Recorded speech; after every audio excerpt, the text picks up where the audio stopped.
Hallo, hier ist Jürgen Klopp. Man denkt ja immer, die verrücktesten Angebote kommen aus Madrid, Barcelona oder Manchester. Aber das Verrückteste derzeit, das kommt aus Rüsselsheim.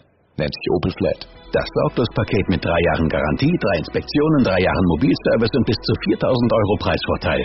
Die Opel Flat, jetzt für viele Opel-Modelle. Blog Talk Radio. Om Namah Shivaya.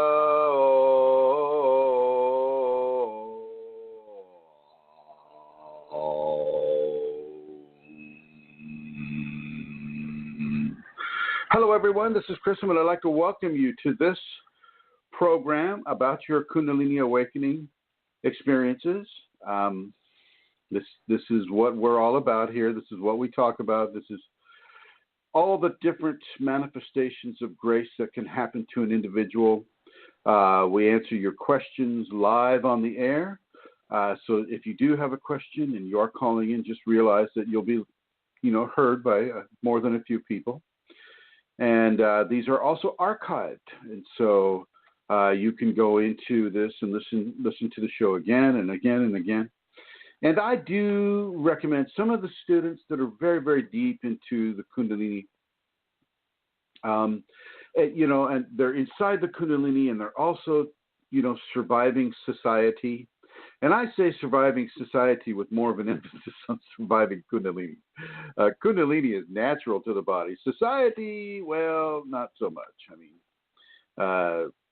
Society is basically living at the behest of the strongest ego sensate programming that is agreed upon by most people in a community or a society. And Kundalini is by far more natural to the human system than society. So those of you that are having Kundalini and surviving society at the same time, I would recommend that you do listen to this program over and over and over. There's plenty of programs. There's plenty of shows that we've done since December 12, 2012. And so I really do recommend that strongly. And we'll go ahead and begin here. A couple of things that have come to the fore lately, and I mean really lately, is the idea of being truthful with what you say, walking the talk that you talk. So, for instance, just to dive right in here, if you're saying a mantra, then you've got to really mean that mantra. And that mantra, if you really look at the mantra, that mantra is going to supersede anything else that you're doing, anything else that you're thinking. Kundalini is that Maha energetic consciousness. It's the consciousness of God coming through you, within you, blossoming from the inside out. And if that Kundalini divine consciousness has told you to connect with a specific mantra, then you've got to mean it from the deepest point in your heart and from the deepest point in your mind, and you must express that into society. I mean, maybe not verbally express it to the guy that you're buying petrol from or gasoline from. He doesn't really need to know. He'll know through your radiance. But I think that you really need to express it in your actions, in your activities, in your beliefs, in the expression of your life. Your family, friends, strangers, if they don't know about your Kundalini, and for the most part, I would hope they don't, if they don't know about your Kundalini, then they don't need to know that you're expressing a mantra, but they will be able to notice a personality shift within you. That personality shift will be towards walking the talk of the mantra that you're saying. Your words have to start meaning more than just the effect that you're getting from saying the mantra. You've got to really make it count. It's got to be truthful. It's got to be real. And you have, you're saying a mantra, I give myself to my Kundalini, or I give myself to my teacher, whatever it may be, then you actually do that. Actually, in real time, you do this. Before I get too deep into this, however, I'm going to ask our lovely audience in the chat room if the sound is coming through okay. Tanjira or Andrew or Vicky Vaughn, let me know how the sound is coming through, or if it's coming through. I've got my headphones here on. It says Andrew is saying sounds great. Okay, good. All righty then, coming back. So you've really got to understand that truth matters. Truth, and you've got to understand that what you say is a reflection of what you think or feel or both. And these areas come from, of course, deep internal structures within your psychology, within your physiology, because the Kundalini will make you think certain things or give you certain visions or give you certain feelings. And if you've been mitigating the transformation of your ego away from, say, the attachments of entities, or for the attachment of greed, or the attachment to fear, or the attachment to wanting to gain something something of the material plane, then you have really got to walk that mantra, walk that talk, walk those words, walk that truth. If you're not walking the truth, then you're basically lying to grace. You're basically lying to the Kundalini within you. And a lot of you feel the Kundalini very strongly. The Sacred Mother is coming through very, very clearly. And she's given you permission to say a mantra. She's given you permission by virtue of the amelioration of, say, a painful symptom, or a strong fear, or whatever the blockage may be. She's given you permission to say this mantra. She's given you permission to listen to a teacher. She's given you permission to follow a teacher, obey a teacher, whatever it may be. And as you say those words, and those words have direct effect upon you, you have got to be true to those words.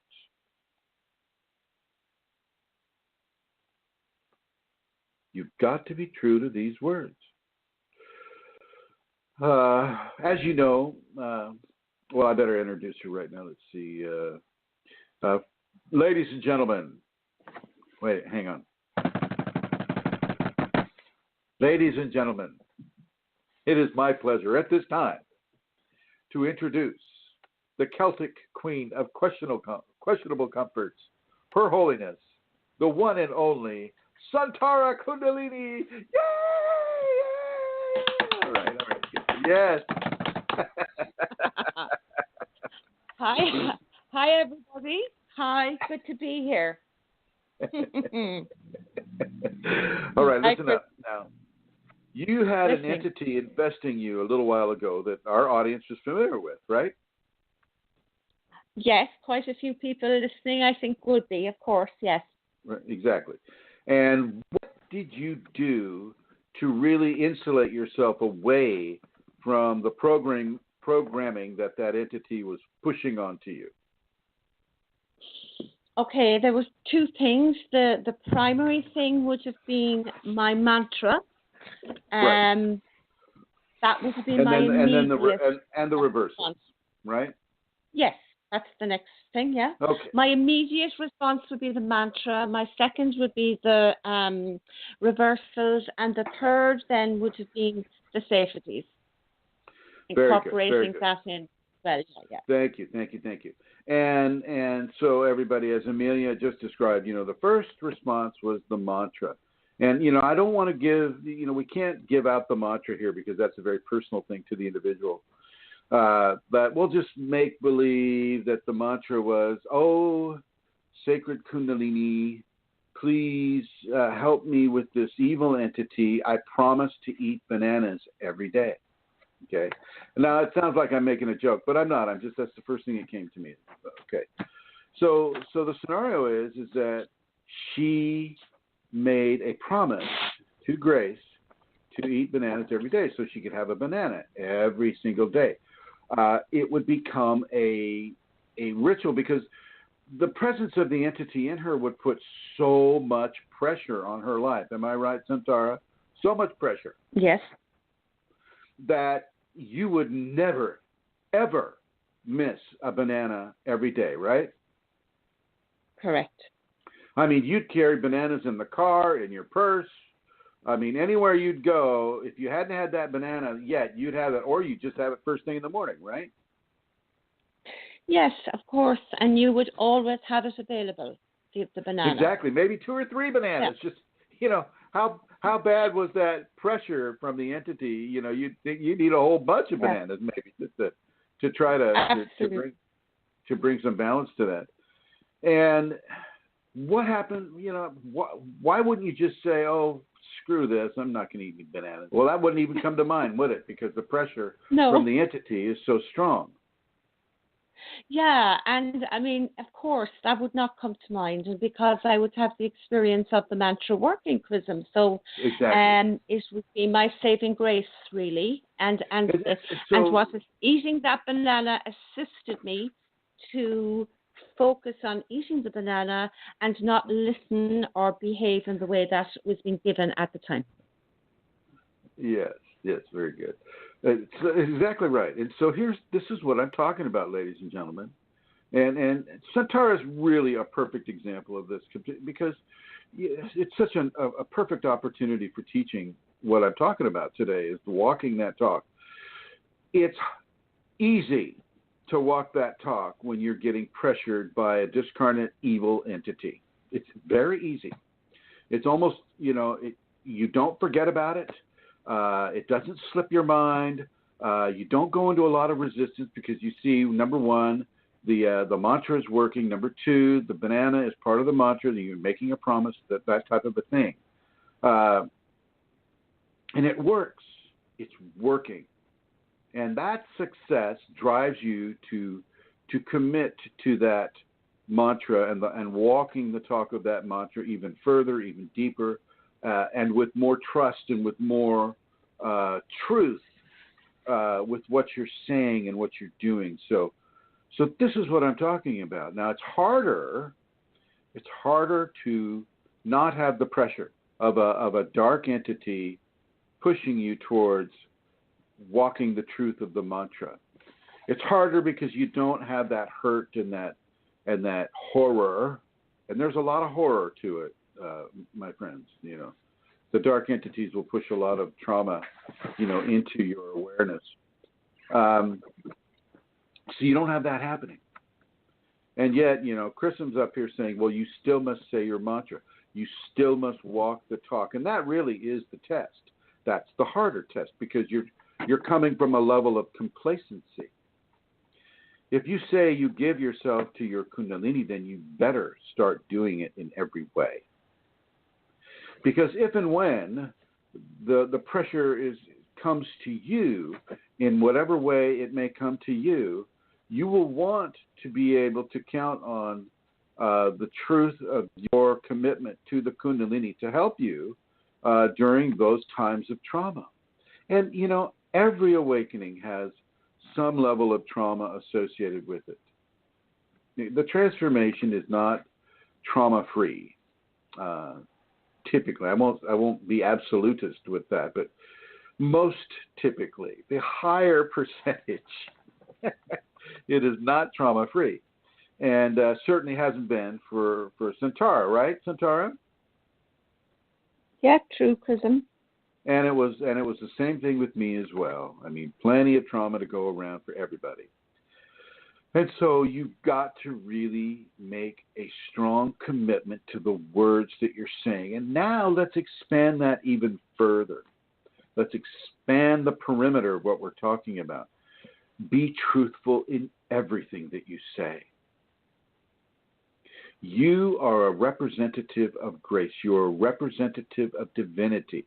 You have the Kundalini coursing through you, transforming you, changing you into another version of Homo sapien. It's a Homo luminosus. You're becoming a luminous human being. You must begin to speak your truth, whether or not it's convenient. What you can do is you can learn a little bit of the art of diplomacy, of speaking in a way that covers the area that you need to say in a truthful way, but perhaps doesn't give away your nephew's 10th birthday. Perhaps doesn't divulge any secrets between you and your spouse. You can say, oh yes, well we have certain agreements that we stick to without going into the agreements. You need to speak your truth, express your truth, walk the talk of your truth. And your Kundalini, as some of you know, when you start to lie within the Kundalini, you get a pain in your heart. She gives you this tremendous heartbreak sensation in the fourth chakra, the heart chakra, and it hurts, and you immediately feel this level of guilt because you know exactly why it's hurting, and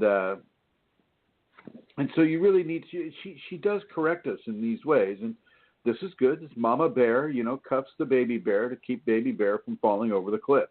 Same thing here.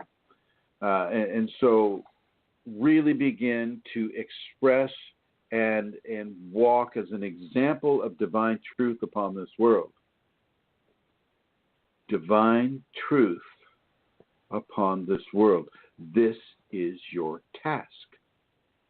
This is what makes the mantra work, is the truth of it.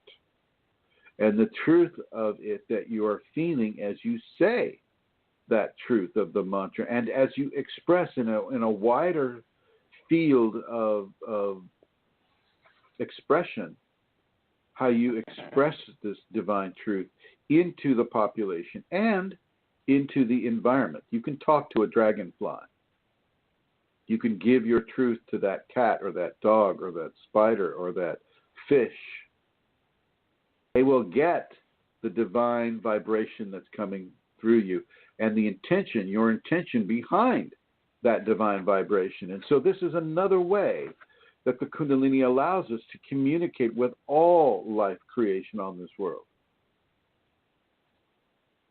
You can talk to the fungi, the black mold. If you got black mold and you don't want that black mold, you can ask that black mold to move within the context of speaking with divine intention-based vibration.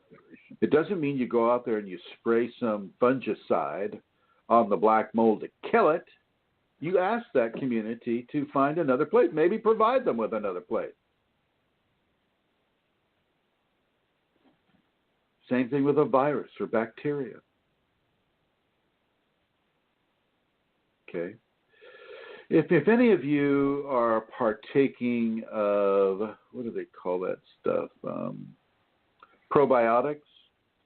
Well, then you know that probiotics are basically billions and billions of tiny little living creatures. They put it in juice. Dairy. You have dairy, kefir. Kefir, if you're familiar with kefir, it's kind of like liquid yogurt. And there are billions of organisms, actual live organisms that you drink and you put into your system, and they live, they populate the digestive tract, and they're very helpful in maintaining balance within the digestion. And I'm going to suggest people that do have the Kundalini, because Kundalini does give gastric upset during some levels of the transformation. So you eat the probiotic and you have a lot of prana, you have a lot of chi, a lot of life force within the GI tract that allows for greater levels of digestion. But you also have these amazing communities of life within you, helping your life by you giving them life within you. Okay.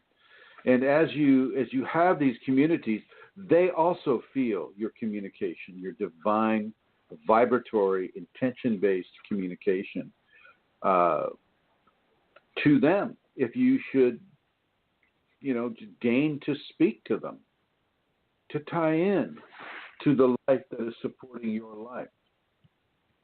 It's very important to do this. Very, very important to do this. You know, and I don't think I have mentioned this so much in any of the other programs before. Sure, I've said, you know, okay, you got to be truthful with what you say. You got to be truthful in how you act. But this, I'm just meaning this in a stronger way right now. For those of you that have a mantra, and I know there's a few of you there on the program in the chat room right now, and who have called in that actually have mantras, you've got to be as truthful to that mantra as you can, especially when it upsets the ego. Especially, let's just say you've been so attached to doing things one way, and you're really, really good, you think, of doing this thing that certain way. The ego likes it, and the Shakti seems to like it, and everybody seems to be in agreement. Wow, this works so well. Oh my gosh, and the Chrism comes along and gives you a mantra, and the mantra is saying, no, you have to do things differently. And oh my gosh, what do you do? What do you do, Santara? You do the mantra, of course, Chrism. And even if it's hard and difficult, it goes against the grain, what do you do? Well, you have a choice. You choose to do it because it is towards the Kundalini within you, and that you're doing the mantra. Exactly. So you do it. Right on target as usual, Santara. But you know, saying it is not the same as doing it, and you know, to know something and to understand that, okay, this I have to make this change away from what I've been doing lately. Oh my God, you know, how do I do that? I mean, I'm so greased into this one course of action. I know this road so completely. I know where every turn is, and if you drive like Santara, I know where I can totally break the sound barrier, driving this car around that blind curve with these shrubs on either side of the 6-foot wide road. Yes. True. You have to make, it's true. It is true. You should, ladies and gentlemen, go to Ireland if you really want a thrill every time you get into a car. But they're so nice to each other. You know, instead of having the head-on accident, one of them seems to pull over and just let you go by, and then you pull over for somebody else and let them go by. It's very congenial that way. I like that. But you have got to make the change. You've got to make the switch to doing what it is the mantra is saying that you do. You see, people typically are using the mantra or the communication with the divine that divine is given as a way of affecting a certain response, as a way of doing a certain thing. So if you could say a mantra, okay, my Kundalini, I give myself to you, and I give myself to your ability to peel that banana, you know, so I don't have to get my hands dirty or greasy with that banana juice. You know, just you're going to peel the banana for me, and lo and behold, there that banana is just being peeled right in front of you. And now, you know, you have to peel that banana a different way, or at least one that allows you to, or even forces you to change. Kundalini is so much about change and accepting change and wanting to be able to embrace change in your life. And so this is what is happening. Often we're not walking the talk with the mantra. So, you know, 90% of the time we use the mantra for the effect that it gives us. For, you know, the effect of you know, the first line of defense against an entity, as Santara was mentioning, or a first line of defense against fear, a first line of defense against, you know, like if you've got a boss at work, well, it's a first line of defense against, say, something that the boss may be doing that is causing you stress or strain or pain. You know, there's always a reason why you're doing the mantra. How many of you are doing the mantra because it's a truth that you want to express in your life? Going over here to the chat room to see how many people are doing that. And got nobody talking about it. They're just back having a nice bottle of water, enjoying the show. Well, that's good. That's cool. All right. So, yeah, you've got to really work the mantra. And now I know that I was given a new mantra to give to people. It's a very, love-based mantra, but it's hard because it's the way it's worded. It's a very difficult mantra to do. Sometimes once you start doing it, it's easier. But to initially do it, I'm going to put you in the blue here, Santara. Once you initially do it, it's fairly powerful to do. But it pushes the egotistic buttons, which is, this is where we're really going with this, is we're pushing the egotism, that you may recognize that egotism and go further against the egotism anyway. Okay, so we're pushing back against the parameter of egotistic expectation and complacency. Okay, part of what the mantra is to do that, so that you are no longer addicted to the complacency that the egotistic can provide, i.e. the well-worn road that the egotism represents, and opening into a new way of doing things, a new level of expressing truth. Very, very important for people to understand that you must begin to open up new channels of expressing divine truth into this world.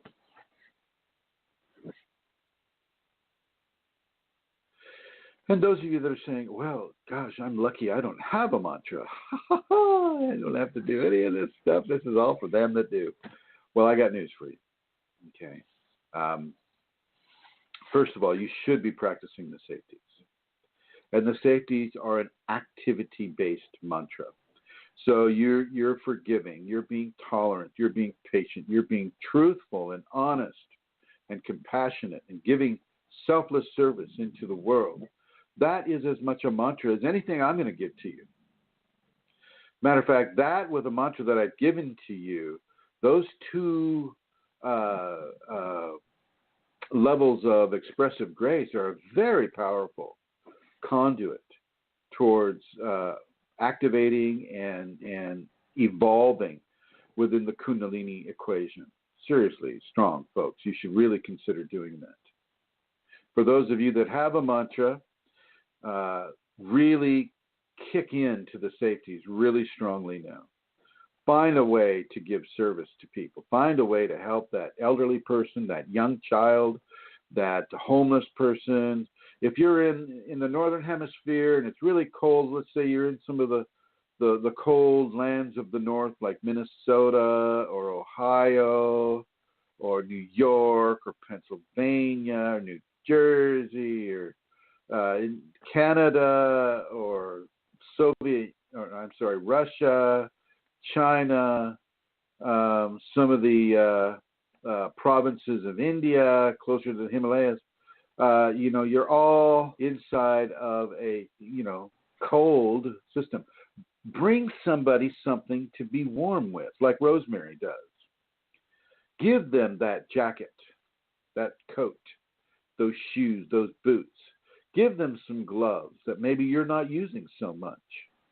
Really, really, really give, and give some more. And even if you're not living in the cold lands of the north and you're living in the Mediterranean lands of, like, say, Italy or France, or southern France, or, Greece or South Spain and, along the Mediterranean, they're going across, like, the Florida, Mississippi, Alabama, Texas, California, some parts of California, and so on and so forth, through the African continent, the equatorial African continent, on over across to southern India and Arabia, and these areas that are warm even in the wintertime. Give the assistance of your grace to another person. This is what it's all about. Giving the assistance of your grace to another person, that their life may be made easier, or may be made more survivable, or maybe giving them a step up in their evolution, maybe giving them something to sustain them through very difficult times. Teaching them how to fish instead of giving them a fish, so to speak. Okay? Teaching them how to read, teaching them how to write, teaching them how to exercise their body in a way that gives them levels of strength and determination and self-confidence, self-validation. Protecting them, from being harmed or, raped or taken advantage of. I mean, there are so very, very many ways that we can assist each other on this world. Really reach out and really do this work. Apply yourself.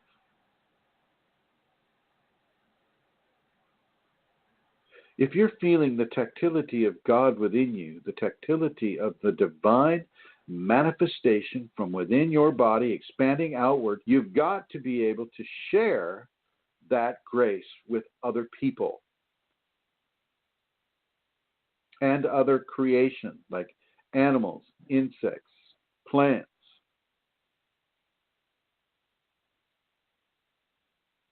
Do this work.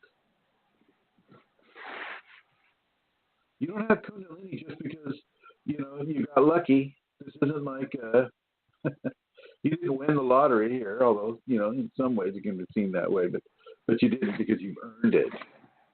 You've earned the Kundalini, not only in this life, but you've earned it in other lives, or you wouldn't be able to have it. You've done the necessary refinement in order to achieve this grace right now.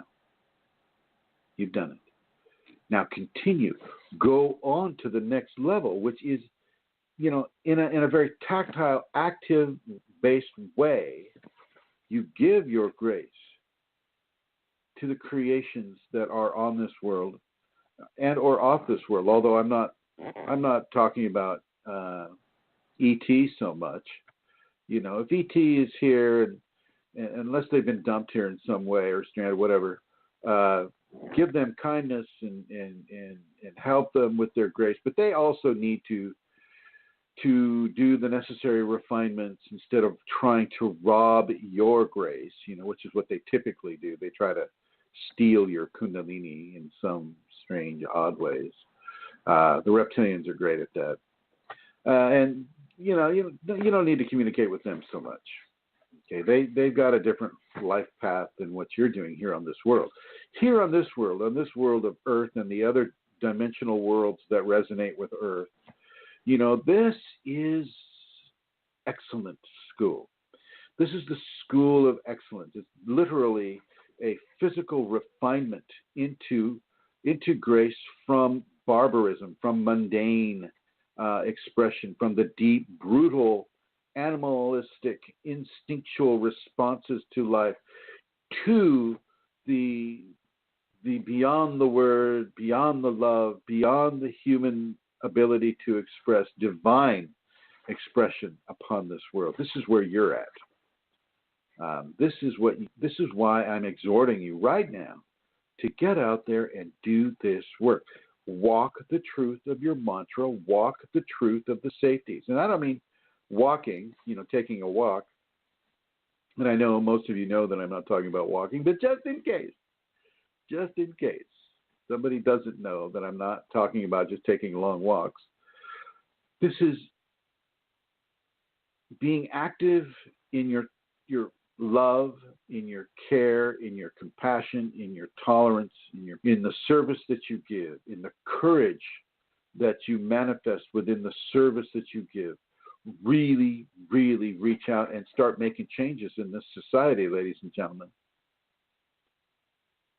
Start making changes in this society, because as you're being changed within, well, so can you manifest change outside of yourself. And as you manifest change outside of yourself, so do you support the changes that are within yourself.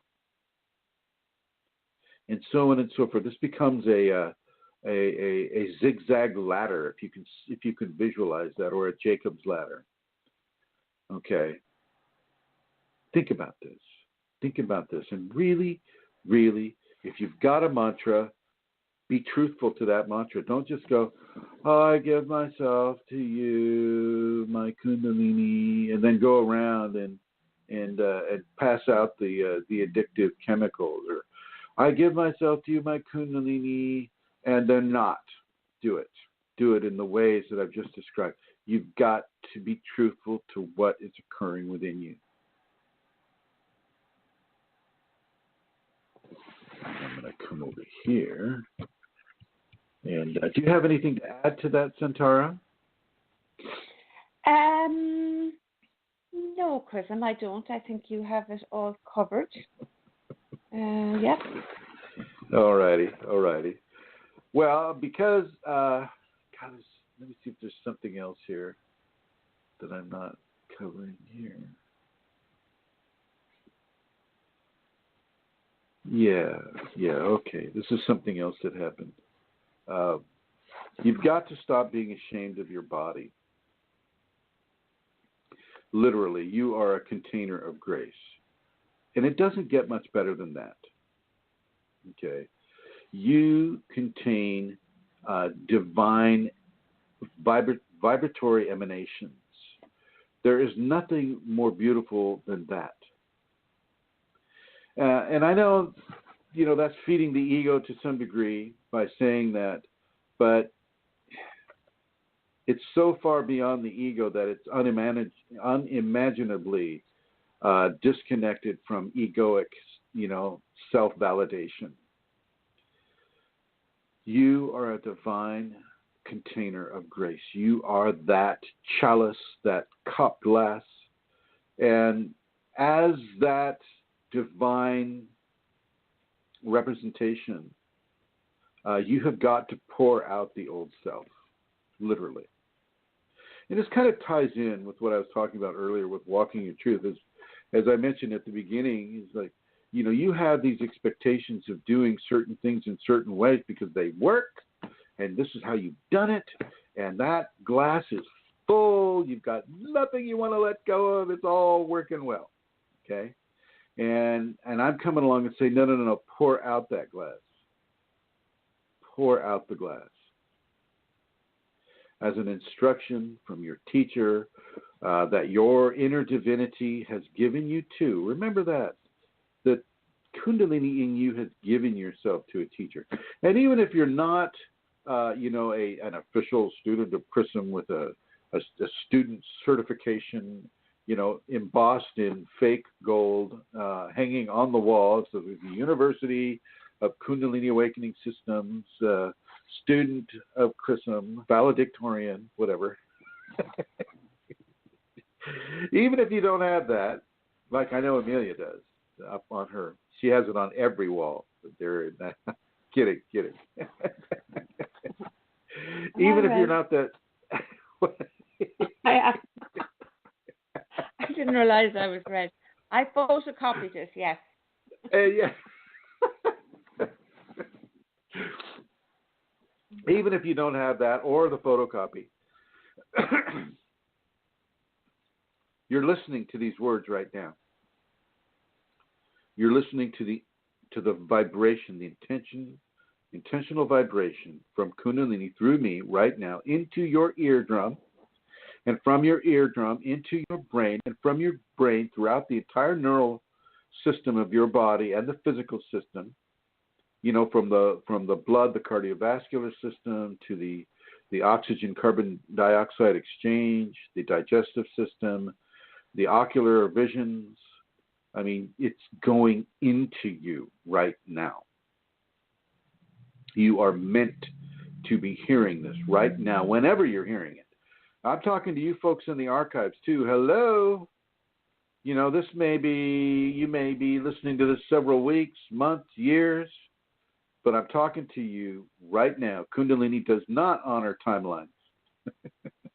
Human created timelines.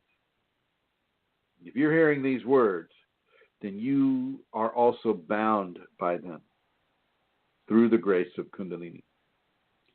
And I know that may be, why wait a minute, I'm just like, exploring, researching the Kundalini. No. You heard these words. And these words create like a tattoo upon a person. So understand that, realize that.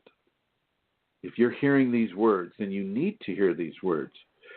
And you also need to follow what it is they're giving you to do. All right.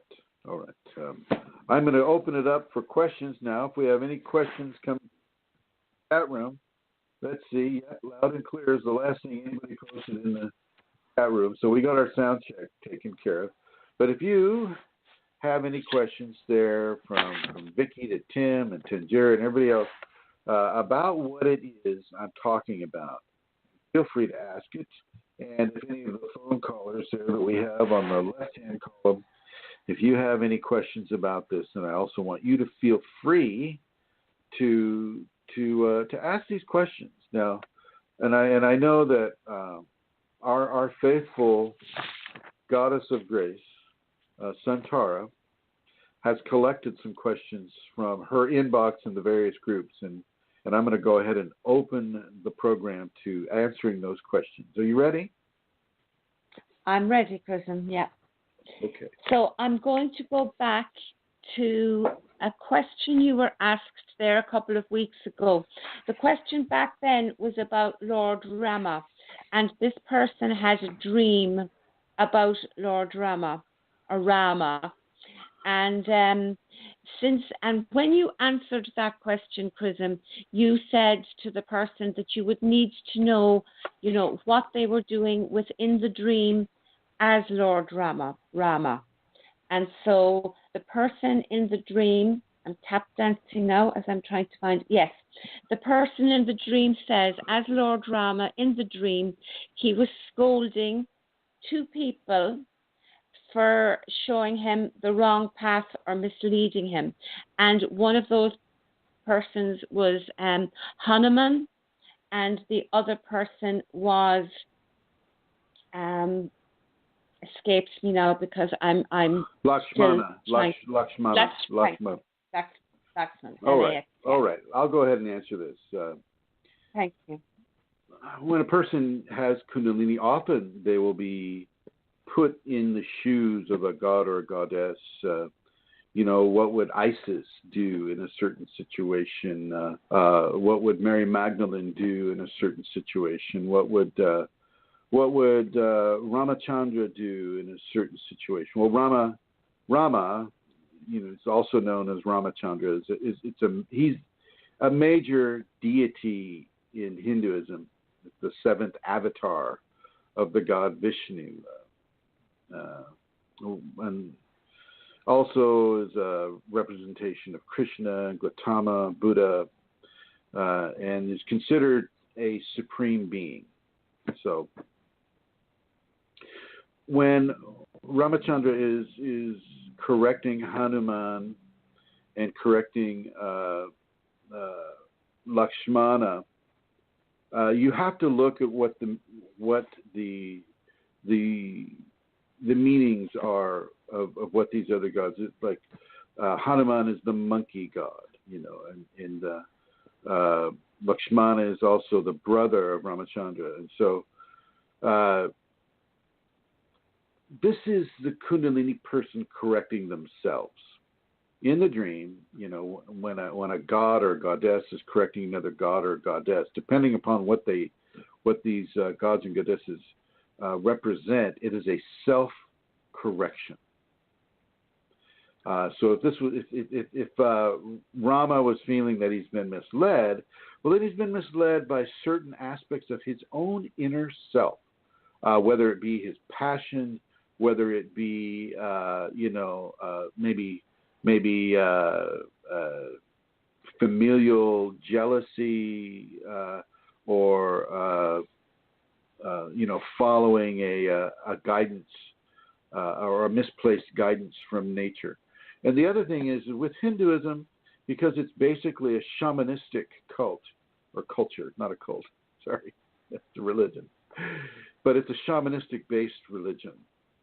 And all of the gods and goddesses in Hinduism represent aspects of the supreme self, and how a person is to get to that expressive supreme self. Well, the questioner has reached that level of supremacy where he can self-correct the aspects of Hanuman and Lakshmana within himself in order that he not be misled upon the path of the inner ascendancy or the inner divine.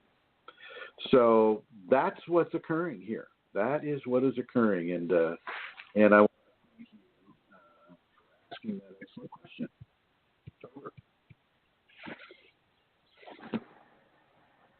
Hello? Okay, you kind of went underwater there, that last sentence or two. Oh, really? Yeah. Well, I'll say it again. Can you hear me clearly?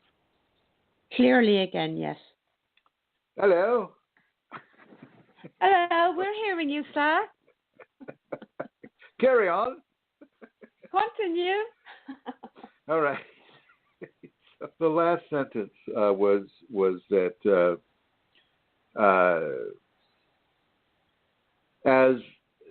as the embodiment of Ramachandra or Rama, the individual is self-correcting aspects of his own self that are misleading, and that would be clearly because Hanuman represents the monkey nation, and monkeys are of course much closer to the natural society than say a civilized human would be. So that would be an egotistic aspect of the individual having the dream and their relationship to nature. Okay, so correcting Hanuman or their relationship to nature, perhaps towards more of a balance within nature, and then correcting, Lakshmana as a sibling, as a part of the family, and looking at his own family, the dreamer's own family, and going, well, how is the family giving me wrong advice, and how is the family not allowing me to move forward, or giving me loving advice that may not be correct. Over. Thank you, Chrism. And yes, also, there's you're welcome. There's a second question, and it is: in 1985, I had read about Kundalini in a yoga book. One had to sit in lotus posture, breathe slowly. One finds later that he is breathing through navel, that is the solar plexus. I found that I was connected to Supreme Soul through prana connection. I would feel connection between myself and Supreme Soul. Was it Kundalini activation? That would lead to an activation. Yeah. That's why, a lot of the avatars, when a person, and I do the same thing, when a person comes up to me and says, oh, Master Chrism, I want you to activate my Kundalini. I want you to teach me how to activate my Kundalini. I want to have my Kundalini awakened. Please, Master Chrism, tell me what to do. And I say, follow the breath. Follow the breath. And that's exactly what this questioner did. And he followed the breath. And that really is a key. The breath is a strong opening into the supreme being, the divine Atman of grace. So yeah, he did that, and it does work. It does work. Over. Thank you, Chrism. Next question: what happens after we die? We're dead. Thank you. Are you going to say more or over? I didn't say over yet. We're dead. So you have to be dead. Okay. So as we die, various things will happen to a person depending on their karma. Some people will all of a sudden, will be able to step out of their body and look at themselves dead and go, oh boy, WTF now? What do I do now? and they will be allowed to wander the earth as a discarnate soul or a ghost. And sometimes they're tied to a specific geography, like an old house or a battlefield or Amelia's house in Kerry, or sometimes, they can wander the land and they'll try to communicate with people, but they're not heard. Finally they get the idea that they can only be felt, and very few people on this world can communicate with them. So it becomes a very lonely type of existence.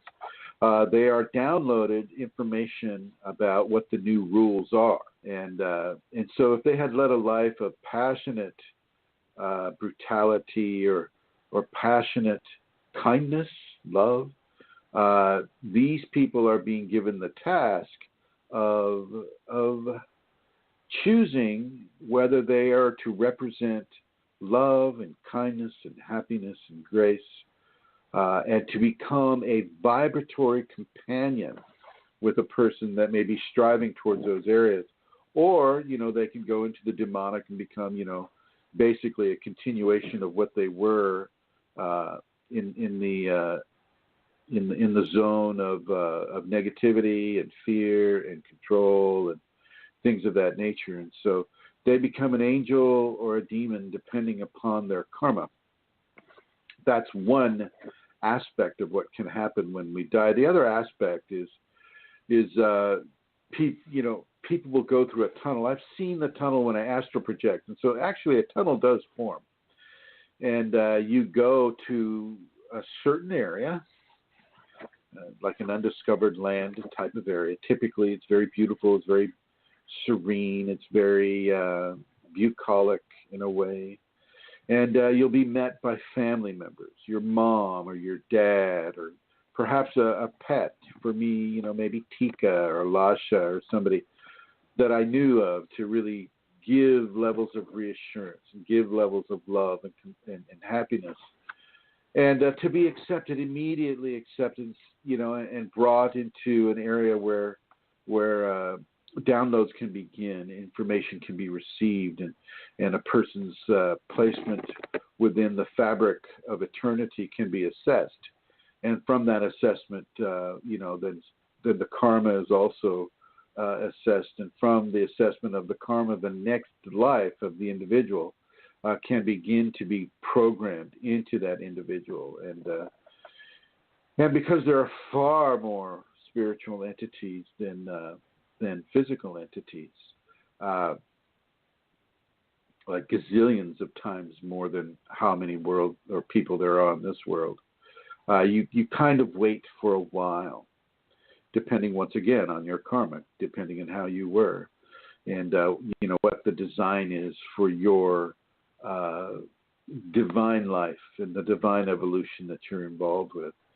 And then you wait for the right parent to be making love in the right time, in the right society, with the right economic representation, with the right language. There's a lot of things that have to click together, and then boom, you're thrust back into the veil of forgetfulness, where you have no idea who you are, what you are, why you are, where you are, and you're once again birthed into the world in order to continue your divine evolution. And then on the other hand, the other option, of course, is that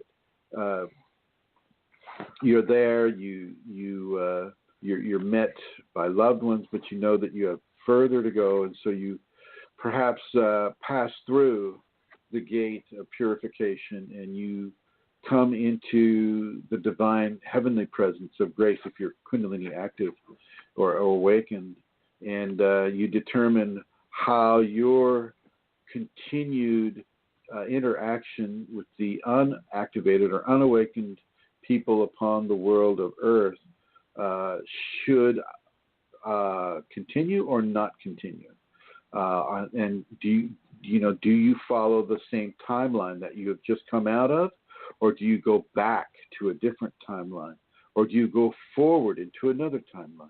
Do you go back to this world, or is there another world similar to this, or another world that has a slightly higher vibration?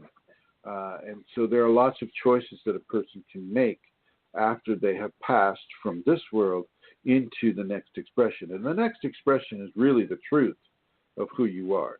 The truth of who you are right now, except for your divine activity and your divine awakening, the truth of your ego, of what your name is, what race you are, what gender you are, what job you have, that is not so much your truth. That's only your truth kind of like while you're here.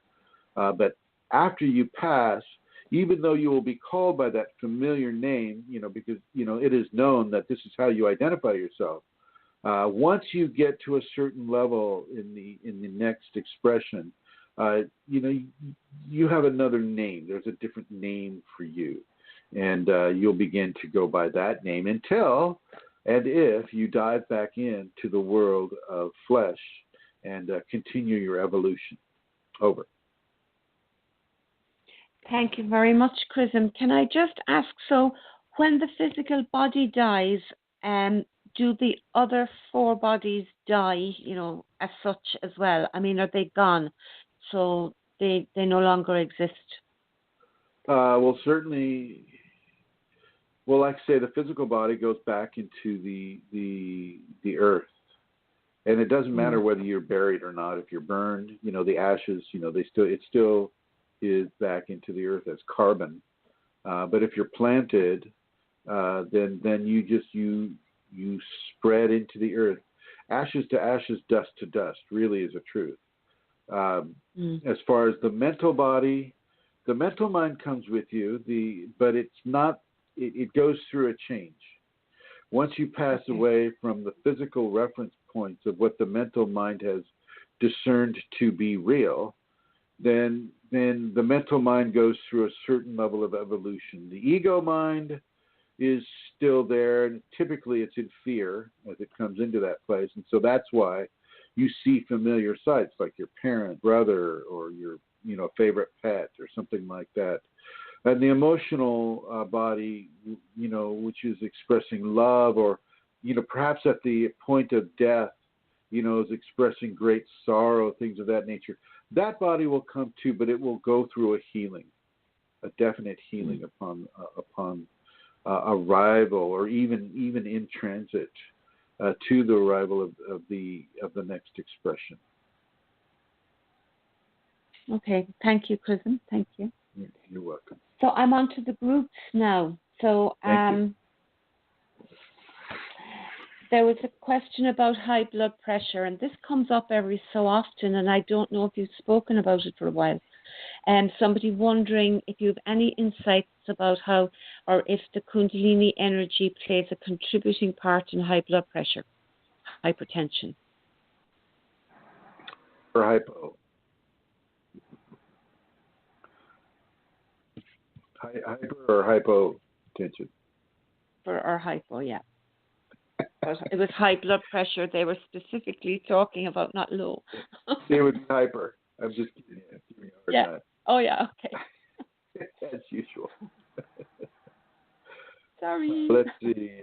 Just a second, because I know I responded in a different way. So let me go over here, and I don't want to. Here it is. So yes, the Kundalini allows the body, the physical body, to have and to hold higher levels of blood pressure, and this can put a great strain on not the heart or the body, but on the ego, as the medical doctors will come along and absolutely assert that you must be put on blood pressure medications or you will die. And the truth of the matter is that Kundalini changes the textures and the thickness and the resiliency of the cardiovascular system. And it also gives you, but it doesn't tell you, it doesn't say, oh, hey, Chrism, by the way, I've changed the textures and the thickness and the resilience of the cardiovascular system. It doesn't tell you that, but it forces you to trust. Forces you to trust. You know, I used to work for the blood bank, and I do these intakes, and part of the intake system was I had to take a blood pressure. You know, they give you these limits.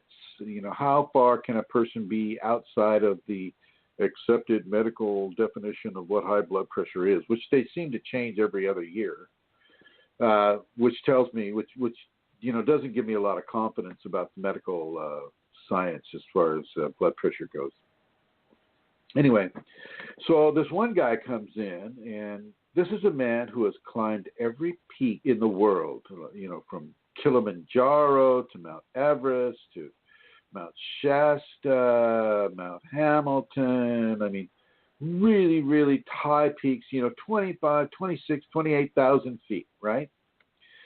And he's done all of this, you know, climbing up the mountain, walking up the mountain. And he comes in, and I take his blood pressure, and it's like 3 times beyond the highest limit of what blood pressure is, according to the AMA, or American Medical Association. Limitations are on blood pressure. And I go, geez, you know, how is it you're living? I'm joking with him. You know, and he says, hey, I feel great, you know, but every time I come in, I try to give blood, they always say I can't do it because of my blood pressure. And I've climbed all of the highest peaks on this world, and I can't give my blood to help another person. And I had to say, well, you won't be able to do it this time either. And you know, and I thanked him for trying, and he thanked me for my honesty, and you know, we both went on our separate ways. Blood pressure within the Kundalini is similar to that. Not only blood pressure, but neuroresponse, the various areas of physical measurement and replicability will have changed within the Kundalini, and heart rate is included with that. Brain waves are also included in that. The ability to have dual sensations at the same time. What I mean, like perhaps having an indication of how the color orange tastes, that type of a thing. There's a word for that, but I forget what it is. Kundalini affects physiological changes upon the body. And blood pressure is one of those changes. I've had hypertension for over 30 years, probably like 37 years now. And since I was a kid, since I was like, you know, in my late teens. And, you know, I never was attracted to the blood pressure medications. You know, no, you know, and even before I, you know, was as aware of the Kundalini as I am now, I wasn't going to participate in that science experiment. Whereas my mother, you know, she takes all the medications they give her and then some. You know, she's got the fishing tackle box full of medications that, you know, this one on that day, that one on this day, and you know, and she takes something called Benazepril or something for her blood pressure, and I just don't. And if that means that I pass before her, then so be it. If that means that in some way my life is shortened, I have given my life to Kundalini. And that's a fact. I have given my life to Kundalini. And if the Kundalini, being of the divine nature that has, decides to make me stay here till I'm 97, then so be it. If the Kundalini decides to take me next year when I'm 58, then so be it. Or this year when I'm 58. Okay, and so I know for a fact that the physiological transformation of vascular systems are changed by the Kundalini. And the Kundalini will typically give off a higher blood pressure, but not always. Some people get an extremely low blood pressure. the definitions of what is healthy and not healthy don't necessarily apply to the divine transformation.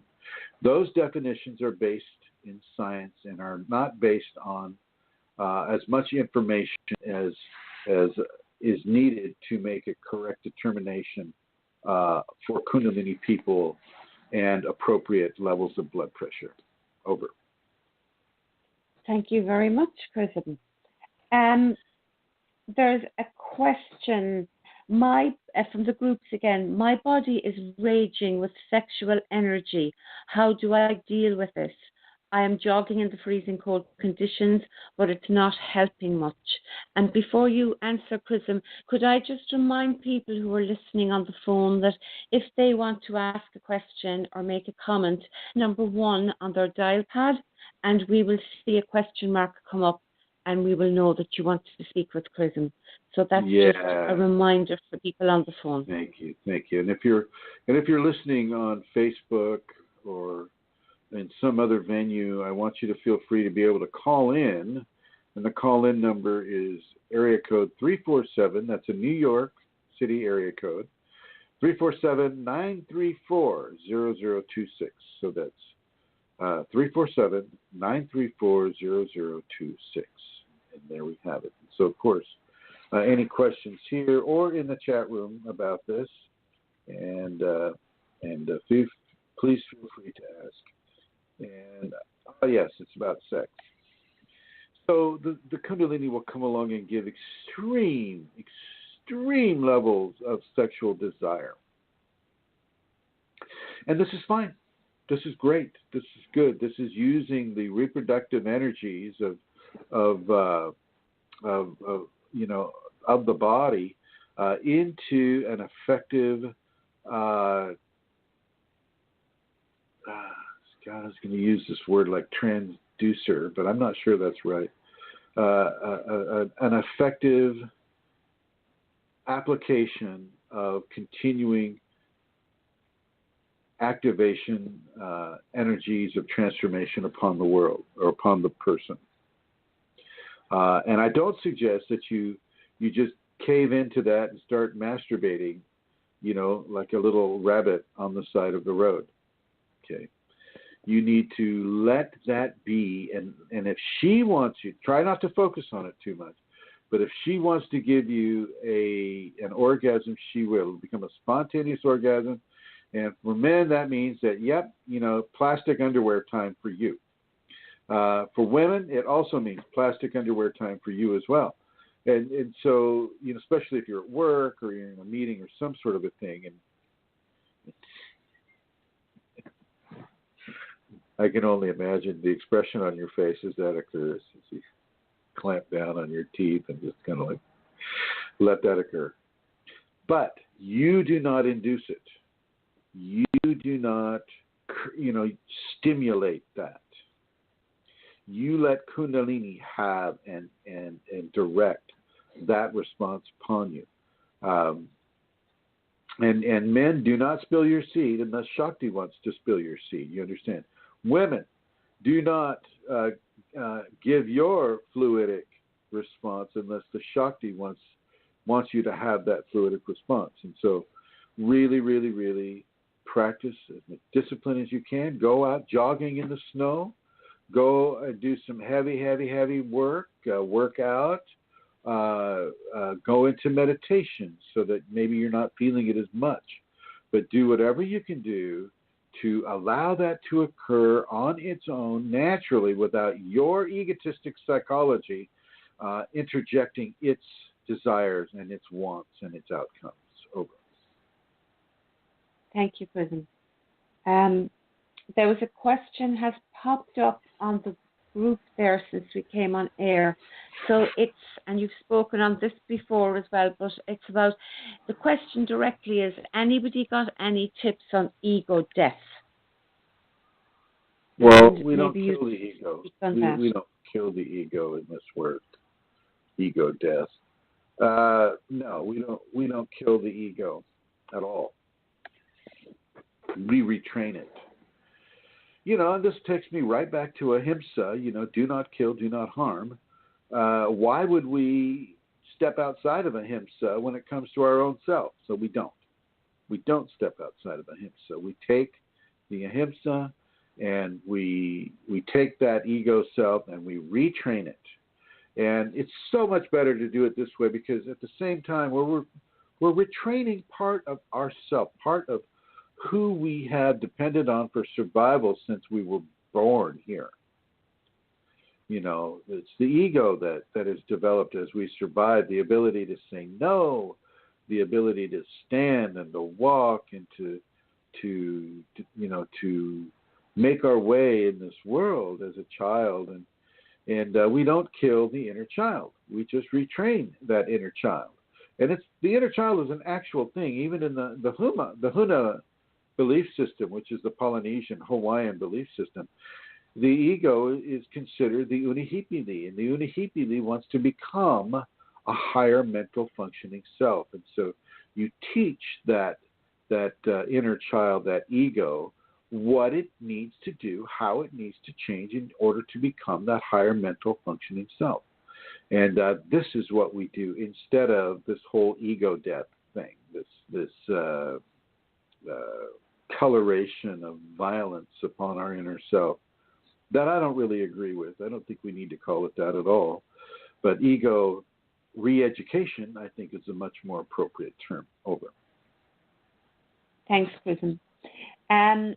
My query today is concerned with cannabis. I've been consistently meditating for about 6 months with the practice of the safeties and Qigong that I threw in for good measure. I'm an alcoholic and a methamphetamine. Methamphetamine. Yeah. That word. And heroin addict. So when I say daily use of cannabis and only cannabis, it is actually a lot of progress for me. I'm wondering how much cannabis, if at all, is hindering my practice. I'm sure it does to a degree, and I'm open to criticism here, but it feels as if my Kundalini is okay with this drug, my meditations are productive, and my energy reservoir feels larger than ever. Opinions? Well, okay. So there's a lot of entities attached to this person, sucking the ego into instant gratification through diverse chemical intake. For this specific individual, this one individual, because typically I'm not supportive of marijuana intake during Kundalini processes, but for this specific individual, yes,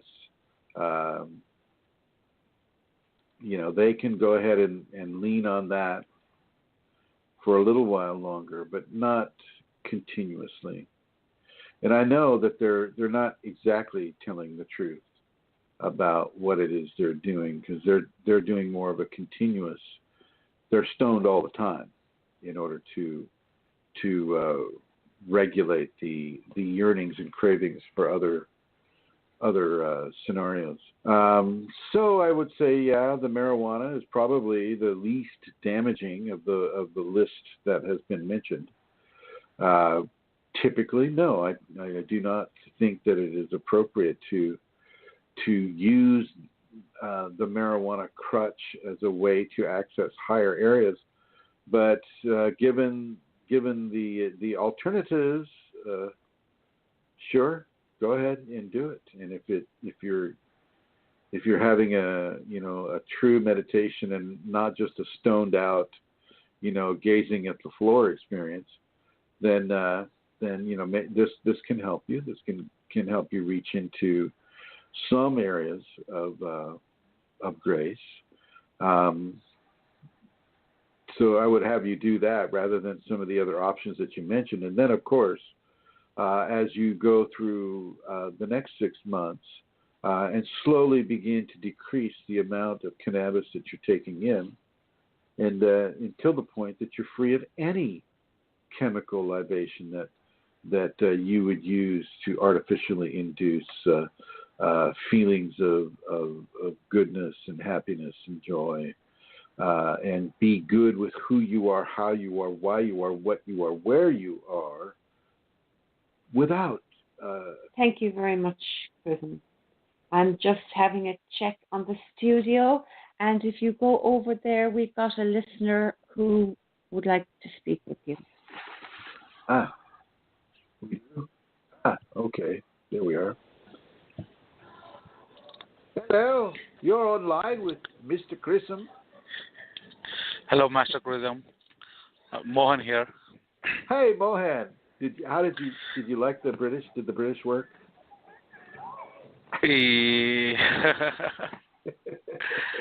I don't know. I'm kind of in a confusion here. I'm in a phase where like nothing seems to be interesting to me. Like I don't know. Everything looks like Maya to me now.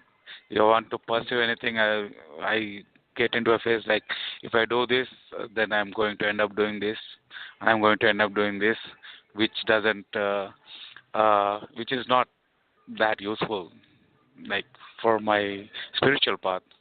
So I don't want to do anything like what I routinely do, or talk to friends, or involve in some discussions. Well, that's okay. That's okay if you're going through a level of self-isolation. You're still going to work, right? Yeah. You're still relating to your wife, right? Yeah. You're still. I think whatever I have currently is like I'm okay with it. I don't want anything more beyond that. Say money, say new relationships, or new information. That's okay. Keeping the status quo is okay, Mohan. I mean, you're in a position where, you have enough energetic changes happening to you right now. You don't need more. Mm-hmm. Okay? You don't need more. You need to focus on what you have. Did I give you a mantra yet? No. Well, then I'm going to give you a mantra, and then you'll add that to what it is you already have, and that should be enough. So just focus on work, focus on wife, focus on children, focus on Kundalini and the mantra, and that's a full plate, my friend. That is enough for the time being. Don't need to overload you. Okay. Okay? Okay. Now, and I'll talk to you about the seminar, and all of that stuff off the air. Okay. Mm-hmm. And will you be giving me the mantra on air now or offline? That'll be a private thing.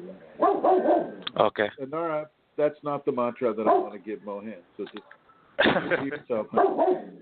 So anyway, okay. Nara, come here, honey. Good girl. Yeah, that's not the mantra that Mohan wants. You can give that to somebody else. It sounds to me like you're doing well. The self-inflicted isolation is not a bad thing. It's not a bad thing. You just go with what you got, and because what you have is being amplified. And, the grace within you wants you to do a certain thing in a certain way for a certain amount of time. That doesn't include a lot of extraneous type of things. You're keeping your household together. You're taking care of the work. Continue, my friend. Continue. And you and I will Skype, later on, okay? Okay. All right. Thank you, my friend. Thank you. Thank you. Yeah, sure. Hey, Amelia.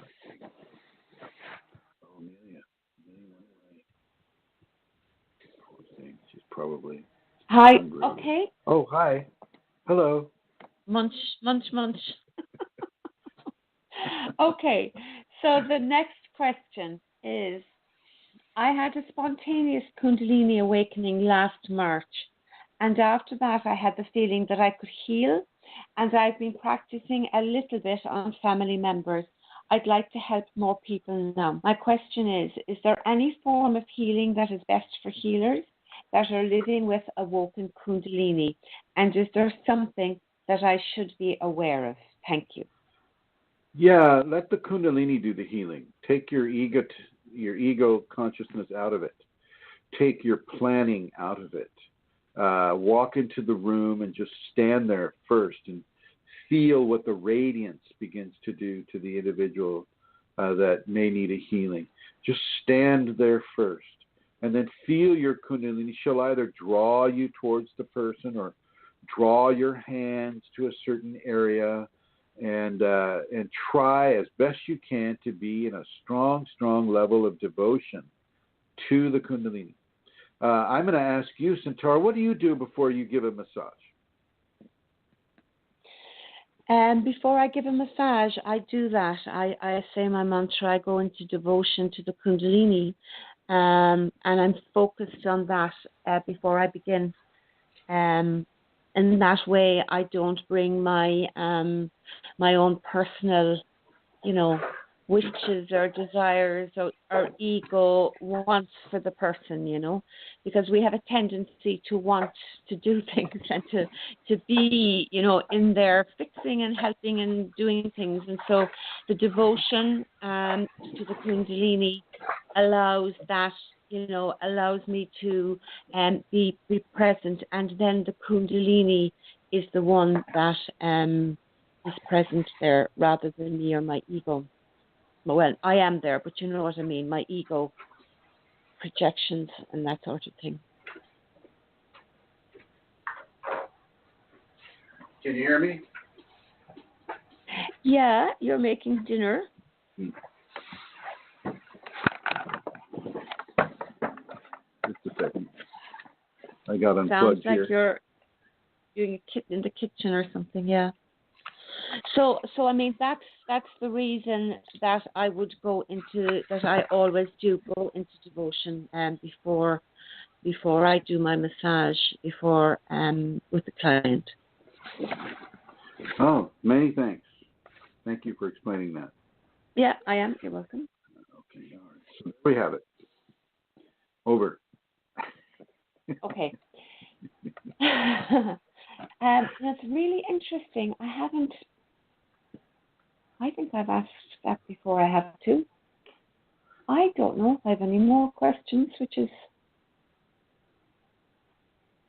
you've been speaking longer. Yeah, I mean, we've a lot of time to go, and I think I'm actually, there was a question actually on the group, so I'll read it out with them. How can you tell if you have had a full-blown Kundalini awakening?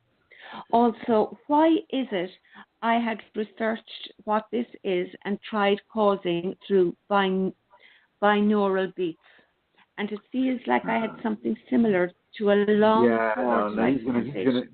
wait. He's gonna go through this long list. Binaural beats. It's a long list, yeah. Yeah. Binaural beats are not recommended for Kundalini activation. Binaural beats, I guess, are fine for going into a state of open trance. It can get you into a trance easy enough. But being in a trance is not being in the Kundalini. And I do not recommend that without people going through the refinements that are necessary for Kundalini awakening to occur, or Kundalini activation. If you do it artificially through binaural beats, then you're asking for some pain. You're asking for some migraines. You're asking for some pain because you have done nothing really to encourage the emotional refinements. Unless you have, unless you're leading a life of the safeties and of the, being kind and compassionate, consciously kind, consciously compassionate, consciously mindful, consciously service-oriented, consciously forgiveness, consciously truthful all the time. That type of, and there are people out there that do that. So if that's the person that you are, then so be it. I mean, then I would suggest you would, get off of the binaural beats, which is really about as lazy a way to activate Kundalini as it gets, and start doing an active practice of the safeties twice a day. That's what I would do. Over. So, Chrism, there would be, let's say, tactile or visual sensations that come with such things, and people mistake them, I guess, do they, for Kundalini, or are they? The guy needs to go to the symptom chart, really. go to KundaliniAwakeningSystems1.com and look up the symptoms chart, and that will give you an idea of how things are going. Now, he listed a bunch of symptoms before, and, a straight line of energy going up his spine and stopping at the base of the skull and things like that. And I'm not buying that as Kundalini. Not at all. Okay. But I am buying that as him wanting to feel as if the Kundalini is coming up. And so, in a way, probably consciously or subconsciously manufacturing a sensation, which people will do.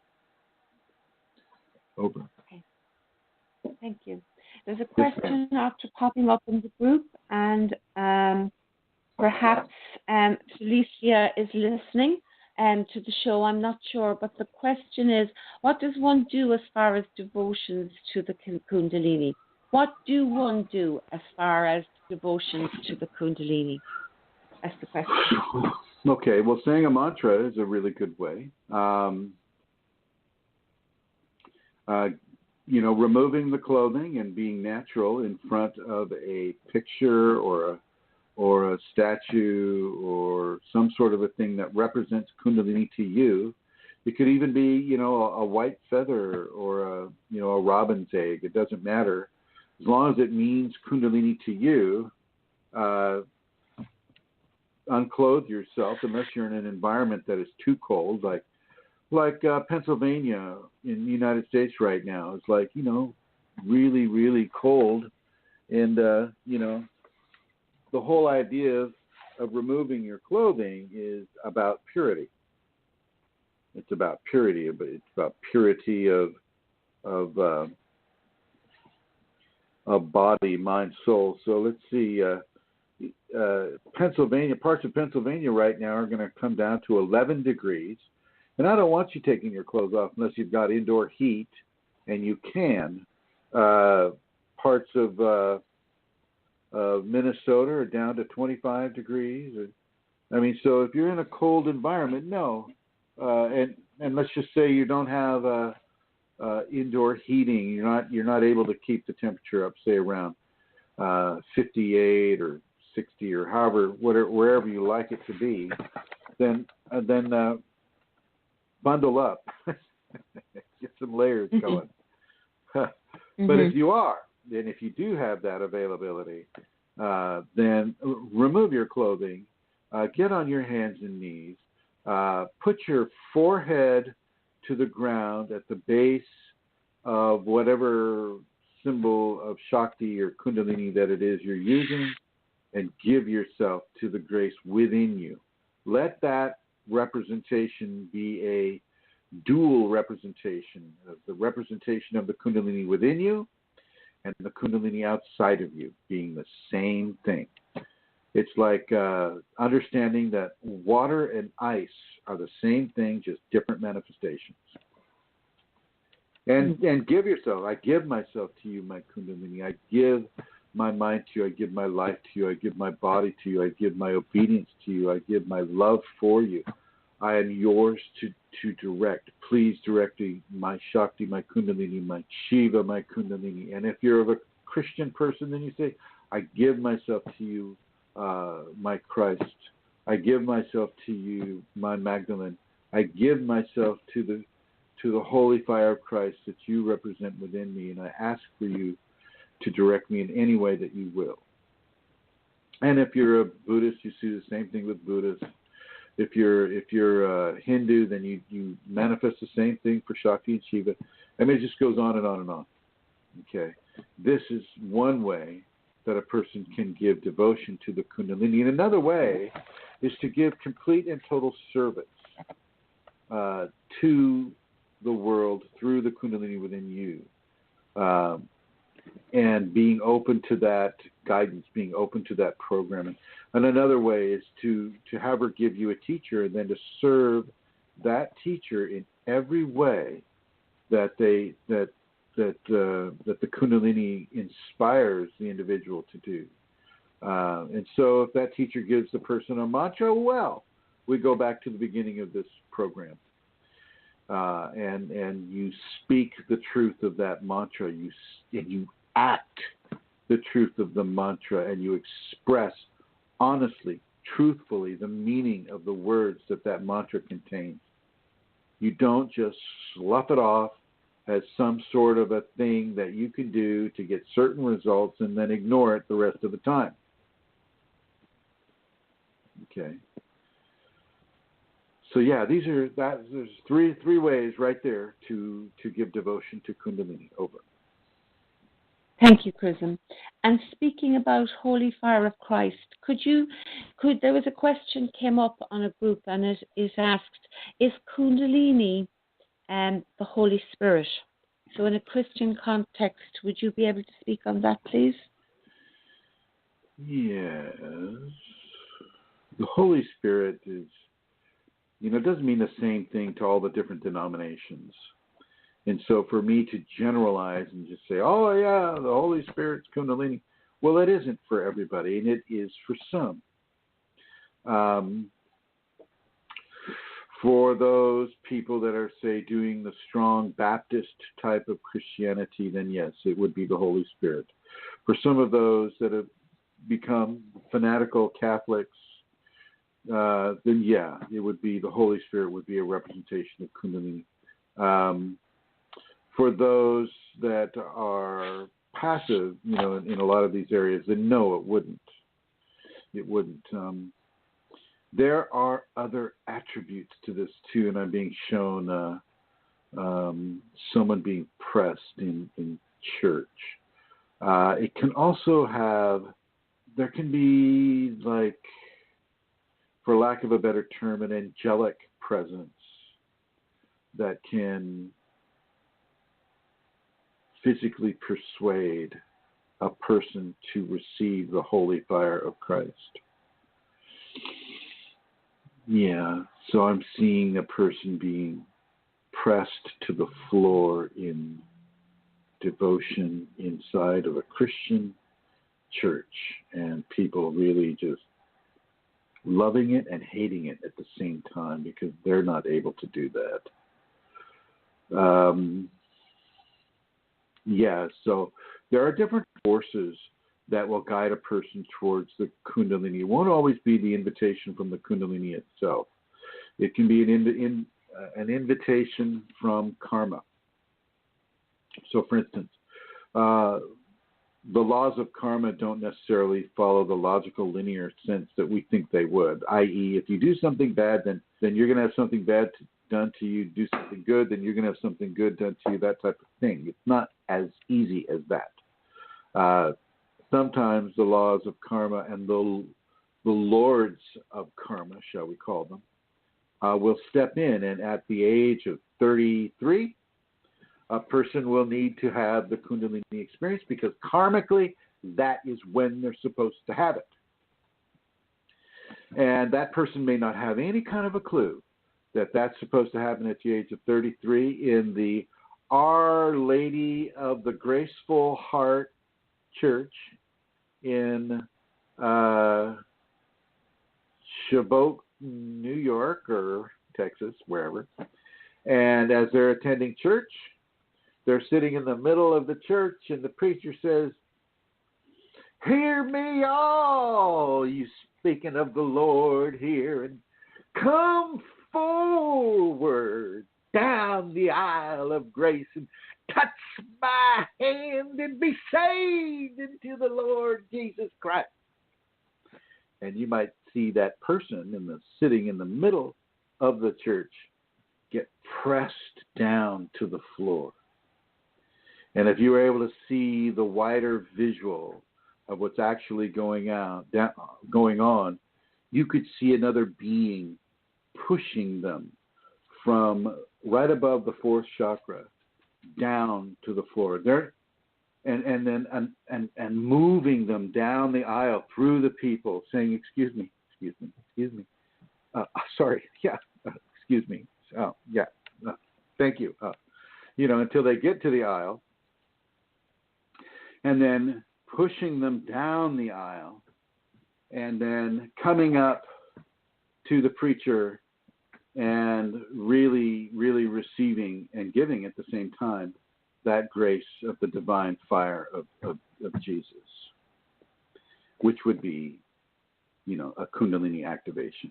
There's another question. I begin to feel pressure in the nose. Is it blocked energy, please? Thank you.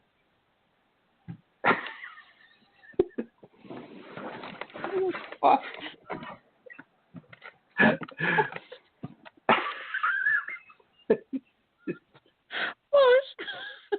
It's just going from being in that church to somebody's stuffed up nose. All right. Yeah. Okay. No, not necessarily. Not necessarily a blockage in the nose. There are two channels that travel up from each nostril, up through the bridge of the nose into the crown chakra. And sometimes one is more active than the other. Sometimes they switch off. And sometimes they work together in tandem. Doesn't mean that you have a blockage. It just means you need to give a little bit more time. And you don't need to take an antihistamine or anything like that. You just need to follow the breath and let the energy go up whichever side Kundalini decides it wants to go up, rather than thinking that you know better than Kundalini.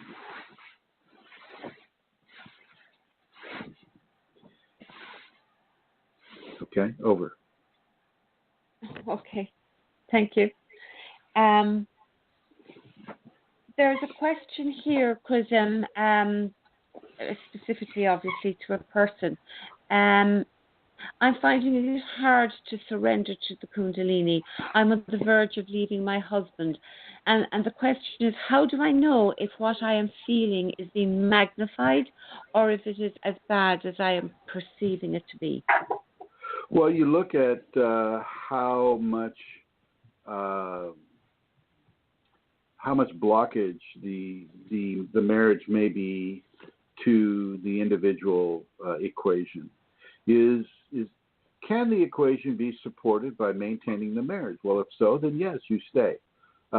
Sometimes spouses are used by Kundalini as a way to give pressure onto the psychology of the individual having the Kundalini, and for that person to be able to manifest levels of resiliency to that pressure and embrace that pressure eventually. So you don't want to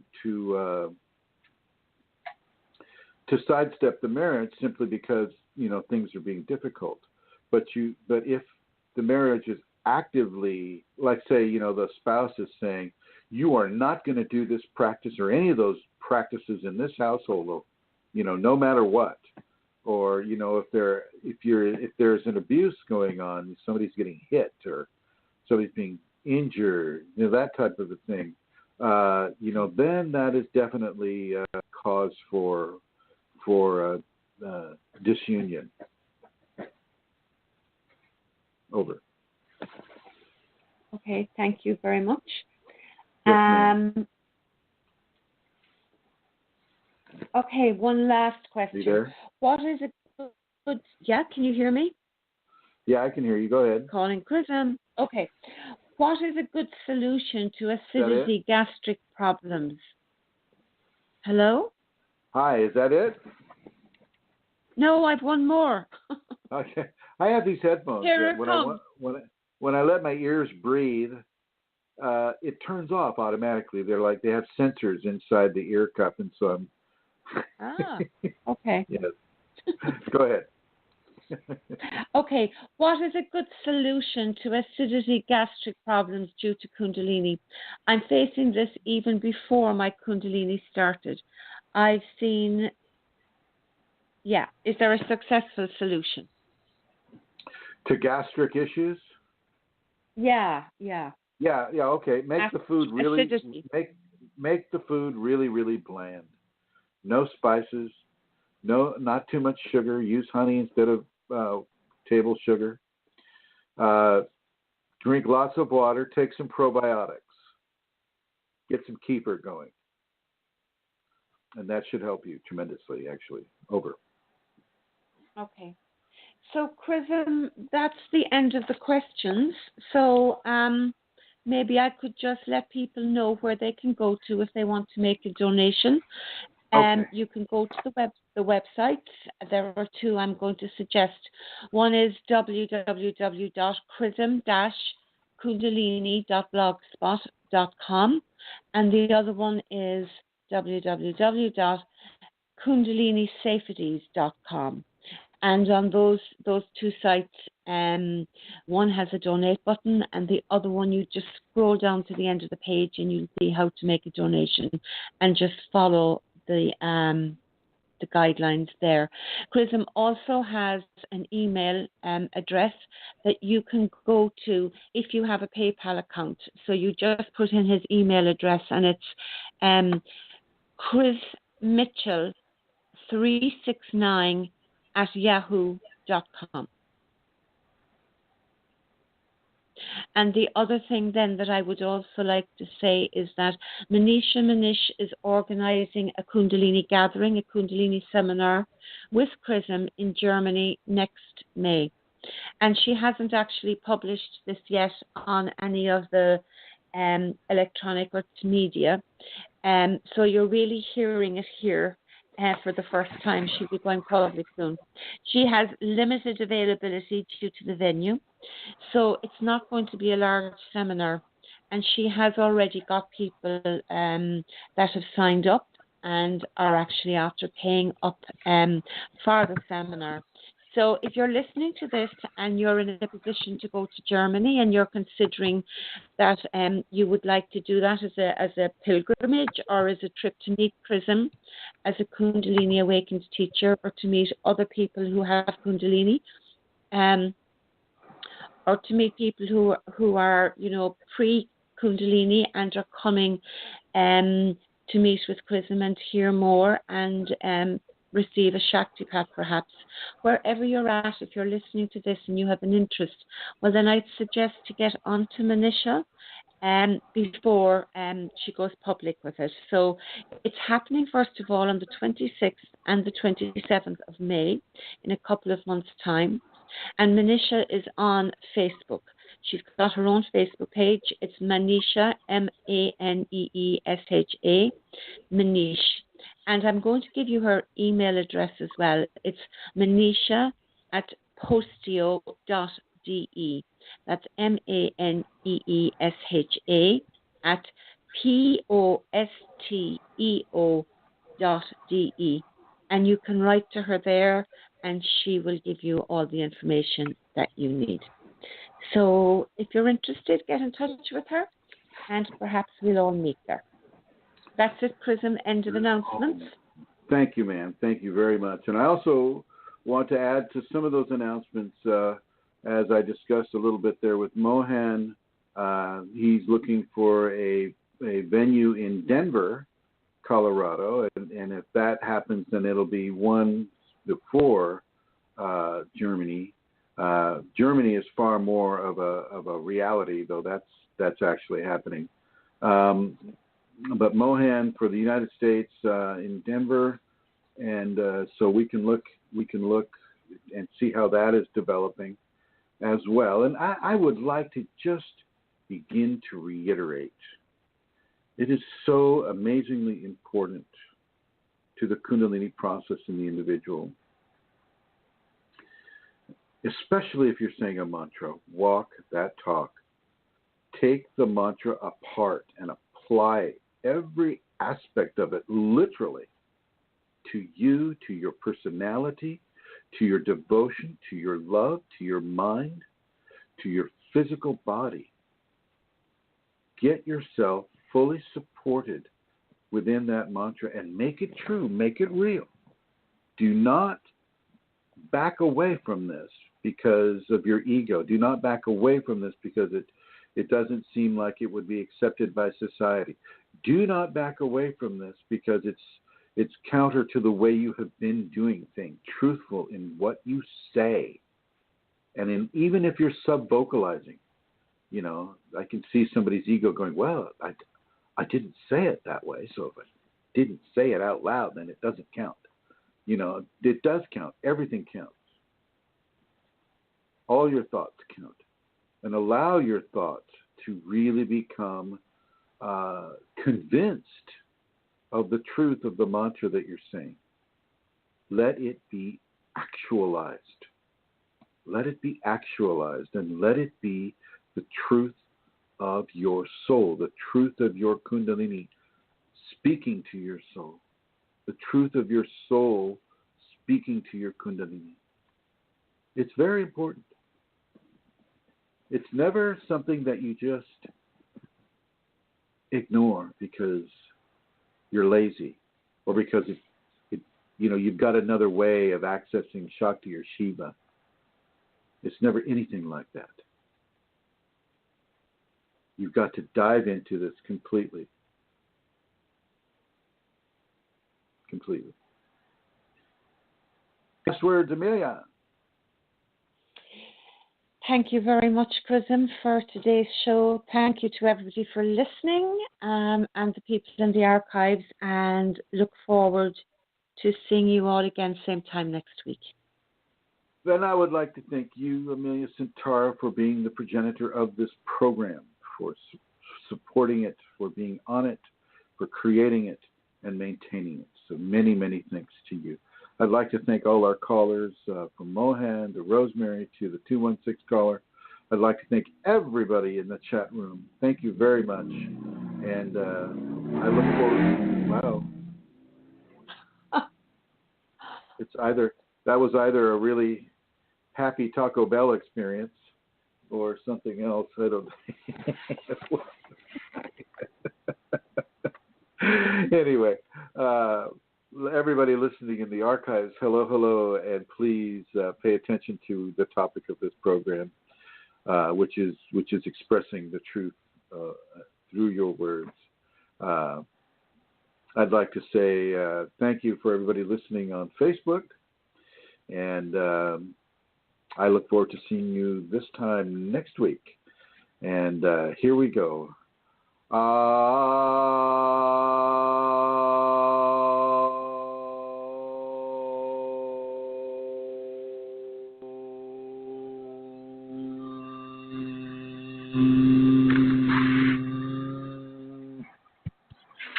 Hallo, hier ist Jürgen Klopp. Man denkt ja immer, die verrücktesten Angebote kommen aus Madrid, Barcelona oder Manchester. Aber das Verrückteste derzeit, das kommt aus Rüsselsheim. Nennt sich Opel Flat. Das Sorglospaket mit 3 Jahren Garantie, 3 Inspektionen, 3 Jahren Mobilservice und bis zu 4.000 € Preisvorteil. Die Opel Flat, jetzt für viele Opel-Modelle.